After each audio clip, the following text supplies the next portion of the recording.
Alright guys, ang magandang hapon, umaga, tanghali, gabi sa inyong lahat all over the Philippines, in the world. Ayan, meron tayong reaction video, may SSS PH. Ayan, puntahan nyo yung site na yan. At 2023, ayan, usap tayo. Episode 31, may calamity assistant package para sa mga naapektuhan ni Egay. At panoorin po natin kung saan-saan lugar ang naapektuhan dyan sa mga calamity para sa assistant ng SSS. At pwede kayo mag-loan. At panoorin po natin ang buong detalye sa mga ayan, panoorin po natin at kanilang ipapahayag para malaman ng lahat. Hello SSS members! Welcome po dito sa inyong paboritong programa, ang Usap Tayo. Napakagandang umaga po. Mainit, may konting ulan, pero magandang umaga po sa inyong lahat. Ako po si Van G. Jamitas mula sa Public Affairs and Special Events Division ng SSS.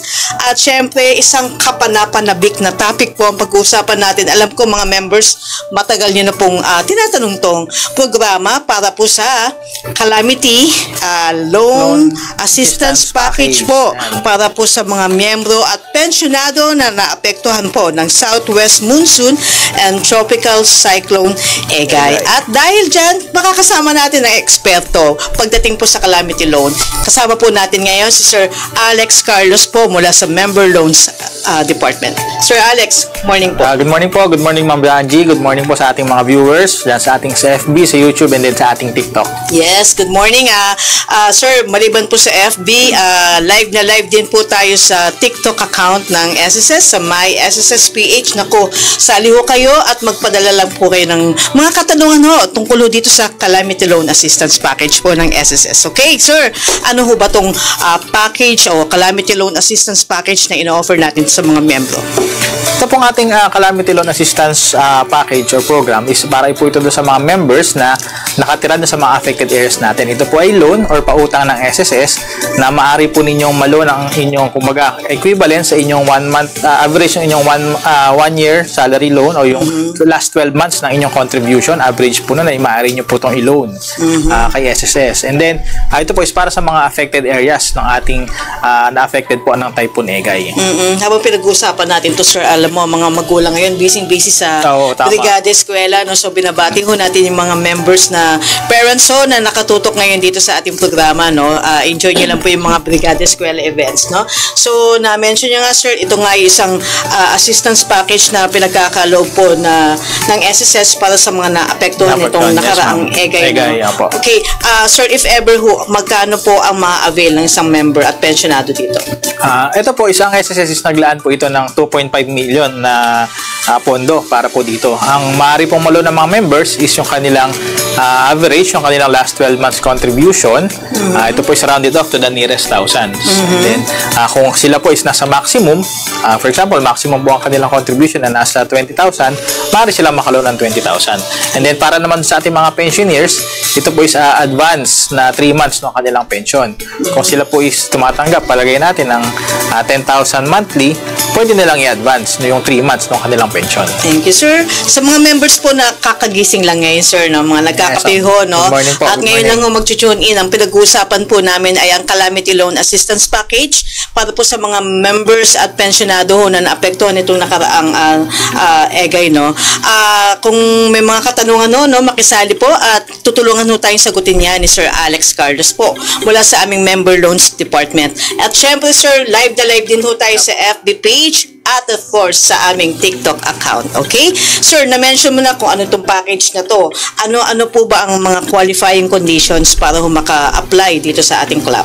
Yung ating qualifying conditions po ito, halos parehas din po ito sa ating qualifying conditions for the salary loan. Unang-una po dyan, dapat meron tayong at least 36 months contribution from SSS.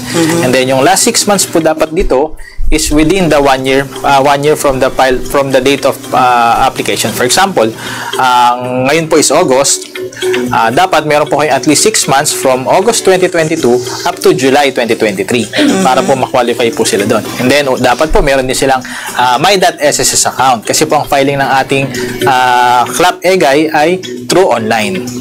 Yan po yung ating mga... And then, para naman po sa ating mga members, na alam nyo po, meron tayong mga members na employed, meron tayong mga voluntary. Para po sa mga voluntary members natin, is dapat po meron kayong at least 6 months na hulog dun sa inyong present na membership. For example, voluntary na ako for 4 months, kailangan magkaroon ako ng at least 6 months para makapag-loan ako ng calamity. Yun yung ating mga kailangan. Sir, so, kailangan ba active member? Yes, Pag sinabi mo active member, may hulog ngayon latest, ganun po ba? Yes po, dapat po active member. Dapat meron kayong, kumbaga yun nga, nabagit natin kanina, na at least 6 months from the 1 year prior to the 1 year prior to the application. Dapat meron tayong contribution. So, may latest na 6 months? 6 months, po, within the 1 year, 1 year period prior to the application. Ayun. Okay, sir, magkano ho ba ang, doon muna tayo sa proseso ng pagpa-file. Paano po ang proseso para makapag-file ang isang member po na kwalipikado ho dito sa club? Ang gagawin lamang po nila is maglalagin lang po sila sa kanilang my.sss account and then punta po sila doon sa loans tab. Click lamang po nila doon, apply for calamity loan. And then, i-click lamang po nila yung kanilang meron po doon application and then magpa-prompt po doon. Unang-una pa, isa pa pong importante, dapat meron po kayong account na naka-enroll sa DAEM o doon sa tinatawag natin na Disbursement Account Enrollment Module. Ito is dapat meron kayong PESONet accredited bank or yung ating Union Bank before, yung ating ina-apply sa mga branches, yung ating UMID ATM na bagong launch din po ngayon. Yun po yung mga allowed na disbursement channels. And remind na rin po natin is hindi pa po sa ngayon ay hindi pa po kumbaga allowed or hindi pa kumbaga hindi pa maaaring mag-disburse sa ating mga GCash, Paymaya. Pag-loan, no, Pag-loan.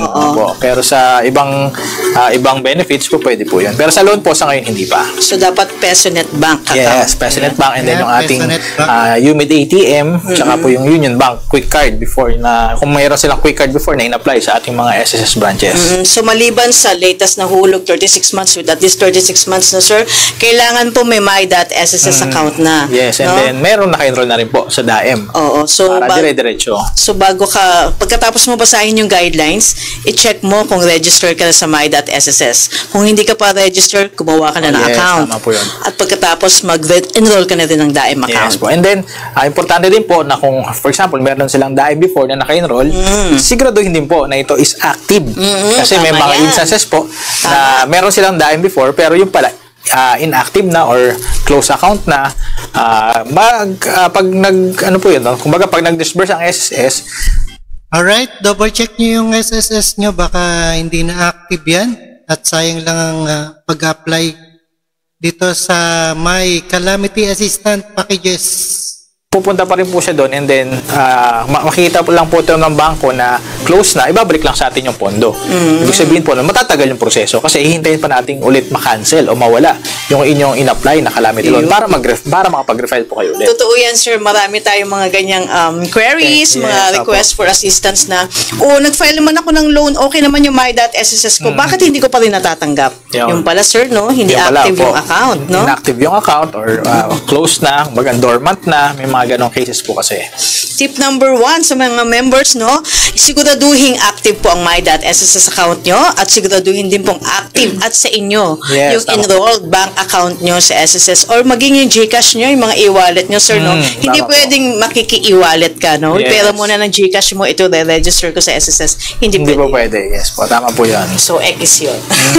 Maka-cancel po ang kanilang enrollment. Sayang naman ang time ng ating ng ating pag-apply. Correct. So, sa mga members po na kakagising lamang po, hello. Welcome po dito sa inyong paboritong programa, ang Usap Tayo. Ang pinag-uusapan po namin ay ang Calamity Loan Assistance Package po sa mga naapektuhan ng Typhoon Egay, no? Yes, na kung saan kasama natin si Sir Alex Carlos po mula sa Member Loans Department. Join ho kayo at magpadala ng mga katanungan tungkol po sa mga loans. Carry po ni Sir Alex yan, okay? Eto, meron na tayo mula kay Tianthi. Ang sabi niya ho, good morning po, hindi po ako makapag-file online ng calamity loan kasi po nakalagay, need mag-E4 mag-E4 sa address. Okay. Ayun, sir. tama po yun. Kasi po yung ating calamity is available lamang po ito dun sa mga members natin na ang kanilang address ay within the affected area. For example po, tayo ay ang address natin sa my.sss is nasa Metro Manila. Since ang Metro Manila po is hindi siya nag-declare and hindi siya declare as state of calamity under the Typhoon Egay, hindi po siya included. Yun, sa pa, no? So, isa yun sa mga requirements din. No? So, dapat po, ang registered address mo, pag nag-file ka ng calamity loan, dapat yung declared. Nasa declared affected area. And then, yun naman po is kailangan nila mag-E4 dahil, kumbaga, papalitan nila yung kanilang address. Ang i-require po kasi natin dyan na talagang mag-E4 dahil may mga instances po na ang ating mga account is nahahack. Halimbawa po, hindi naman natin ginusto na ma-hack yung ating account. Correct. Merong naka-access ng ating account, nasa Metro Manila yung ating address. Nabalitaan ng hacker na ang kanyang, na pwede palang mag-calamity loan. Ilalagay ko lang, ang address ko is Tarlac. Ilalagay ko lang, address ko is Ilocos. Ang gagawin na, papalitan yun, and then siya yung magpa-file. Pwede siyang mag-produce ng peking ID, ng peking bank account, and then after niya makuha yung pera, i-deactivate niya na yung kanyang in-enroll na daim. Kaya po ito, strict po tayo na dapat ang talagang nagpalit ng address ni member ay siya mismo. Correct. Kaya kailangan po nila mag-E4. So, dapat tapatan natin yung mga diskarte ng scammers, no? Yung Yes po. tamang diskarte lang. Direct, Sir Alex, no? Kasi may mga nagtatanong na ano mga areas, qualified ba yung area nila, no? Pwede na ba nating i-flash ang ating mga... Eto guys, kailangan malaman nyo kung ano yung affected at makapile ng calamity loan para sa SSS. affected areas declared by the NDDRMC. Okay, Sige po, ito na po. ipakita natin yung ating mga affected Ito, areas. pasok. Ayan, sir. Ayan. Dito po, Ilocos Norte. Ilocos Norte po is province-wide. Ibig sabihin, buong Ilocos Norte included po siya. La Union, sa La Union naman po ay, check po natin kasi. Sige lang po. Take your time, sir. May mga instances po kasi na nag-iiba. Bukod, pwera pa po dun sa ating nirelease sa ating nag-update circular. din from time to time, diba, sir? Everyday po kasi ang NDRMC is nagkakaroon ng update dun sa kanilang mga affected areas. Siyempre, ina-assess po, no? Sige, sir. Yes. Nasimulan natin sa Ilocos Norte. Ilocos Norte, ano po, province-wide. Sa La Union naman po is Lunar at Bangar. Sa Pangasinan naman po is yung mga Tarem, Santa Barbara, Binmali, Lingayen at yung Dagupan. Okay, next. And then for the Ilocos Sur is province-wide, buong probinsya po ng Ilocos Sur. Okay. For Cagayan is province-wide din po ito sa Cagayan. Okay. And then Bataan, province-wide din po. Bulacan is, before po kasi sa Bulacan is paumbong lang ang nasa ating circular. Pero ngayon po, buong probinsya na po ng Bulacan ang nakadeklara.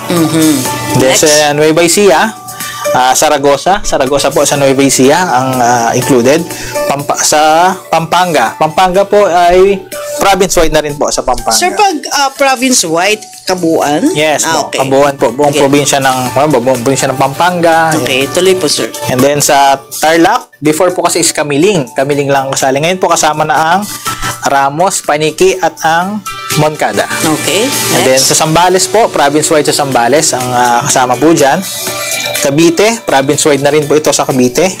And then sa Rizal, before po kasi ang Rizal, hindi natin siya kasama sa circular natin. Sa Rizal po, included na rito is yung Pililla at yung Cardona. And then Occidental Mindoro, before kasi wala po itong Occidental Mindoro. Kasama po sa Occidental Mindoro ay yung Sablayan at ang Santa Cruz. And then for Abra, province-wide din po ito. For Apayao, province-wide na rin. And then Mountain Province, province-wide na rin po ito. Sa Benguet, province-wide na rin. And Ifugao, yung Tinok.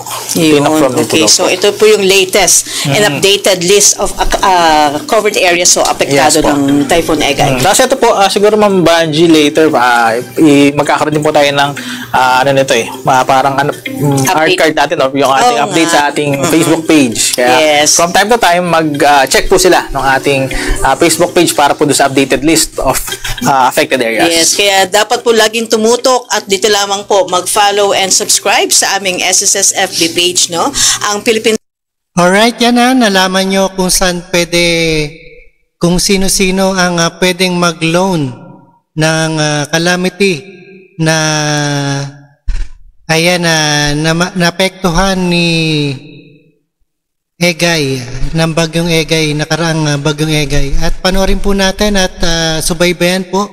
At dito sa may SSS, usap tayo. At lagi niyong antabayanan ng ating flash report. Andito na naman si Rob Trip. At maraming salamat sa inyong lahat. At don't forget to subscribe, Rob Trip. Peace out. Thank you so much.